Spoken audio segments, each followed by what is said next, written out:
अस्सलाम वालेकुम जी। आज का हमारा टॉपिक है मॉड लॉकिंग टेक्नीक। अब हम देख रहे हैं बुनियादी तौर पे मुख्तलिफ तरह की जो टेक्निक्स इस्तेमाल की जाती हैं पंपिंग में अंदर। लास्ट हमने क्यूज क्यूज स्विचिंग देखी थी, आज हम मॉड लॉकिंग को डिटेल में देखने वाले हैं। अब मॉड लॉकिंग एक बिल्कुल डिफरेंट टेक्नीक है क्यूज स्विचिंग के लिहाज से। तो आपके पास इसमें हम एक ऐसी लेजर प्रोड्यूस करना चाहते हैं जिसकी पल्स इंतहाई कम ड्यूरेशन वाली हो, यानी डिसकंटिन्यूअस में आ जाती है ना ये आपके पास। और उसका जो ऑर्डर होगा पिको सेकंड से फेम्टो सेकंड्स के बीच में, यानी हम बनाना चाहते हैं। तो इसको डिटेल से समझने से पहले हमें एक फिनोमेना वेव्स का देखना पड़ेगा, बीट फॉर्मेशन का। अब अगर हम कहें ये 2 या 2 से ज़्यादा वेव्स जो बीट की हैं, जब वो आपस में इंटरफेयर करती हैं या रिजल्ट सुपरपोज़िशन करती हैं, तो एक कॉम्प्लेक्स वेव पैटर्न बनता है। लेट्स से हम कहते हैं हमारे पास एक ऐसी बीम है, यानी लेज़र बीम है जिसमें बेशुमार फ्रीक्वेंसीज़ हैं, वो सारी फ्रीक्वेंसी क्लोज़ वैल्यूज़ वाली हैं। ठीक हो गया। अब जब केस के लेज़र के केस में जब वो ऑसिलेट करेंगी एक साथ रेज़ोनेटर के अंदर, तो उनके इसका मतलब बेशुमार मोड्स होंगे। यानी जाएँगी, टक्कर खा के वापिस आएँगी, यानी वो एक जिस तरीके से हमने स्टैंडिंग वेव्स का एक पैटर्न पढ़ा था, तो उसे हमने मोड कहा था। तो अब इन तमाम मोड्स के बीच में कोई भी रिलेशन या कोरिलेशन या कोई फेज़ रिलेशन नहीं है। तो जो सुपरपोज़िशन होगी इन वेव्स की, वो एक रैंडम सा पैटर्न पैदा करेगी जो एक नॉइज़ लुक टाइप होगा। अब अगर अगर अगर हम इनका जो फेज़ है वो लॉक कर दें, ये जितने भी मोड्स वहाँ पे चल रहे हैं, या उनको हम एक सेम फेज़ पे ले आएँ किसी टाइम पे और इस फेज़ को हम मेंटेन करें कि कांस्टेंट रहे ये उनके बीच में। तो ये जो फेज़ हमने मेंटेन करना है, ये डिपेंड करेगा उनकी तादाद पे, उनकी फ्रीक्वेंसी स्पेसिंग पे और इन टाइम इंटरवल पे कि वो कितनी देर बाद मैक्सिमा या मिनिमा तक पहुँचती हैं। तो वो जब आप ये मेंटेन कर लेंगे तो आपको एक पैटर्न मिलना शुरू हो जाएगा, यानी वो जो नॉइज़ लुक थी वो खत्म हो जाएगी, एक सिमेट्रिक पैटर्न आना शुरू हो जाएगा। तो ये जो लॉक करना है, तो वो लेज़र जिसमें मोड लॉक किया जाए, उसमें हर मोड का जो ऑसिलेट करता है वो एक फिक्स्ड फेज़ के साथ करेगा एक दूसरे के लिहाज से, यानी वो फेज़ चेंज नहीं होगा एक दूसरे के लिहाज से। तो ऐसी लेज़र को हम मोड लॉक कहते हैं। तो जब लेजर मोड लॉक होती है तो रेजोनेटर के अंदर एक या एक से ज्यादा पल्सेस सर्कुलेट कर रही होती हैं।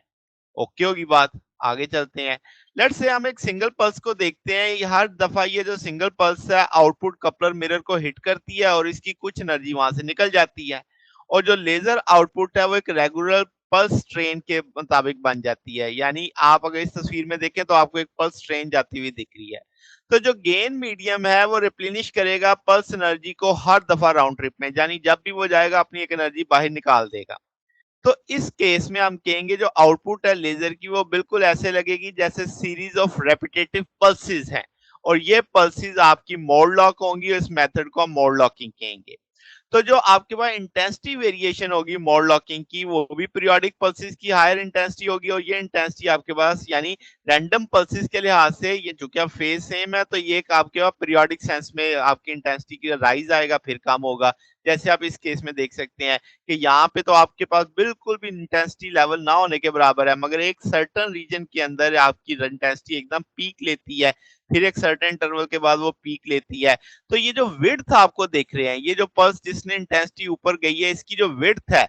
पल्स की, वो इनवर्सली प्रोपोर्शनल है नंबर ऑफ मोड्स के। यानी जितने नंबर ऑफ मोड्स, जितनी वेव्स आपकी चल रही होंगी, उनके जितनी तादाद ज्यादा होगी, इसकी विड्थ उतनी कम होगी। ठीक होगी बात, उतनी यानी ये नैरो पतली होती जाएगी। और इनके जो रिपीट करने का इंटरवल आप देख रहे हैं कि जो इनकी पल्स रेपिटेशन का रेट है, वो उनके राउंड ट्रिप पे डिपेंड करेगा, नंबर ऑफ पल्सेस पे डिपेंड करेगा कि कितनी पल्सेस वहां पे रेजोनेटर के अंदर चल रही थी। ठीक होगी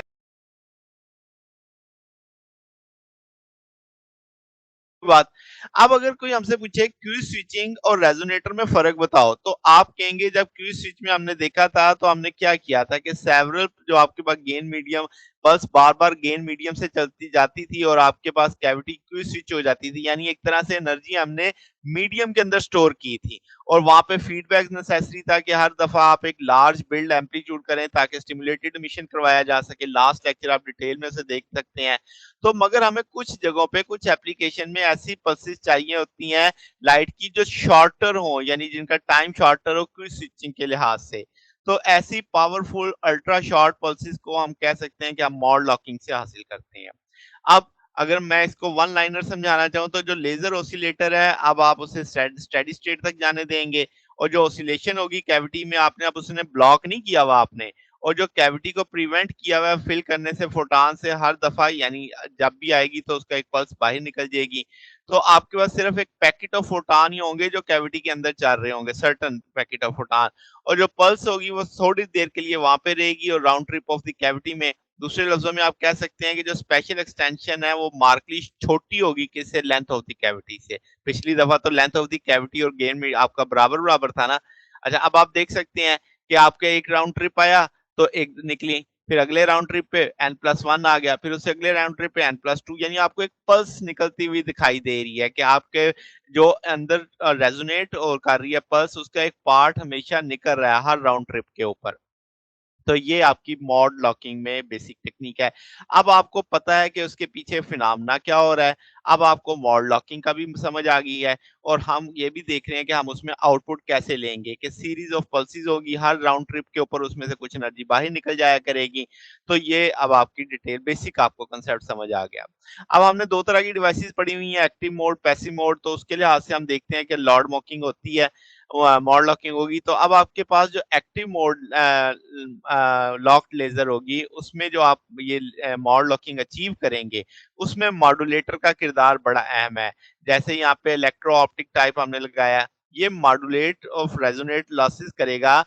तो एग्जैक्ट सिंक्रोनाइज होगा रेजोनेटर के राउंड ट्रिप से यानी कि जितना यहाँ पे लॉस और उतना यहाँ से ये टक्कर खा के वापिस आएगी उसको एग्जैक्ट सिंक्रोनाइज होना चाहिए आगे डिटेल में देखते हैं तो ये जो मॉड्यूलेटर है अमूमन एक रेजोनेटर के करीब रखा हुआ है यानी बिल्कुल दरमियान में नहीं होता एक साइड पे करके रखा हुआ है एक रेजोनेटर के पास लगाया हुआ है अच्छा अब है क्या सीन डिटेल में देखते हैं जो सर्कुलेटिंग पल्स है जब वो मॉड्यूलेटर में से जाती है तो उसके जो लॉसेस हैं वो थोड़े होते हैं जितने आपके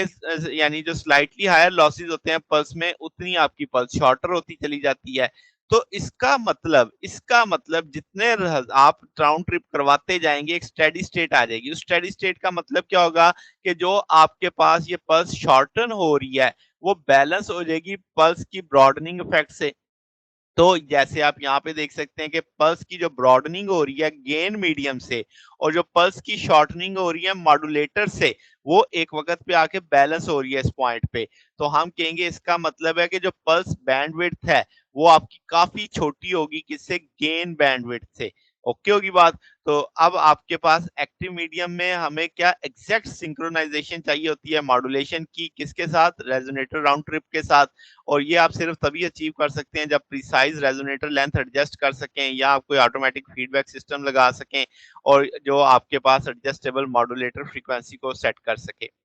तो जनाब प्रिसाइज पैसिव मोड लॉकिंग में क्या होगा पैसिव मोड लॉकिंग में अब आप देखो मॉड्यूलेटर नहीं है यहाँ पे एक सैचुरेबल अब्जॉर्बर रखा गया है जो अलाउ करता है कि आपकी जो जनरेट करेगा शॉर्टर पल्सेस को कैसे अब आपके पास क्या होता है कि जो सैचुरेबल अब्जॉर्बर होता है वो पहले ही ऑलरेडी शॉर्ट पल्सेस को ड्राइव कर रहा होता है यानी वो मॉड्यूल करेगा जो रेजोनेटर के लॉसेस को बड़ी तेजी से as compare to electronic modulator तो जो शॉर्टर पल्स बिकम होगी वो ज्यादा तेजी से लेस मॉड्यूलेशन लॉस करेगी और आपके पास प्रोवाइड करेगी अब्जॉर्बर को एक सफिशिएंटली शॉर्ट रिकवरी टाइम तो आपके पास जो पल्स ड्यूरेशन होगी हम कह सकते हैं कि वो रिकवरी टाइम यानी आपका जो रिकवरी टाइम है उसके मुताबिक उससे नीचे होगी तो जो पैसिव मोड है वो लीड करेगा आपके पास सिंपल सेटअप को जिसमें आपका जो सिंक्रोनाइजेशन है लॉस मॉड्यूलेशन का वो ऑटोमेटिकली अचीव हो जाएगा यहाँ पे तो अचीव करना पड़ता था तो आपके पास जो इलेक्ट्रॉनिक ड्राइवर है उसकी जरूरत नहीं पड़ेगी फिर आपके पास फर्स्ट जनरेशन जो होगी वो ज्यादा कॉम्प्लिकेटेड होगी मुख्तलिफ